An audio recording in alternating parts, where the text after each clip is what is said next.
Hello everyone! Tara, samahan nyo kaming kumain ng samgyupsal sa Philippines. O diba lahat na lang romantic, pati baboy, char.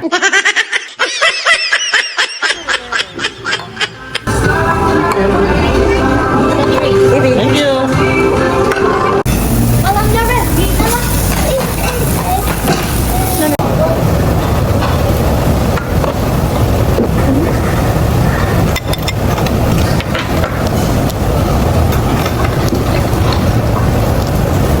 Share up yarn, char. So nauna na nga kaming dumating dito at syempre kumain na rin kami agad-agad. Bawal magsayang ng oras no, char.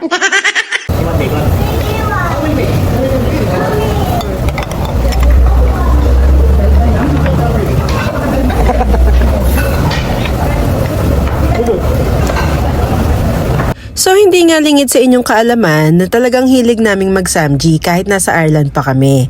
Naks, lingid, Tagalog yarn, char. Daw sa Ireland, gawa-gawa lang namin ang samgy namin. Hindi pa kasi ganun kadami ang restaurant na may samgy sa Ireland. Hindi tulad dito sa Pilipinas na talagang nagkalat din sila.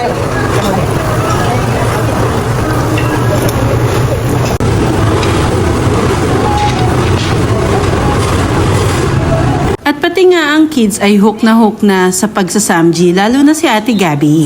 Tingnan mo, nagpapakyut pa yan kasi alam niya nasa kanya yung camera, char. Oh, Chino, baka sabihin mo, hindi kita binibideo. Pwede ikaw ng maganda ang side view registry, char. Naks, mahihiyain. Nakakainis. Amaze me eh. Favorite ka nila eh. Oo. Ayan, may patapik pa siya. Kuwari, di ba init ah? May patapik pa siya. So, kinake out na nga kami sa restaurant kasi masyado na daw kaming matagal, char. Ubus na daw yung stored meats nila, char. At syempre, diretso coffee, Starbucks time. Yung frap yung in-order mo kasi mainit sa Pinas pero nakatutok sa'yo yung aircon. So, alis tayo agad, char. At dahil dyan, hanggang dito na lang ulit ang video namin. Maraming salamat sa panonood. Huwag kalimutang mag-follow sa amin. Thank you. Bye-bye!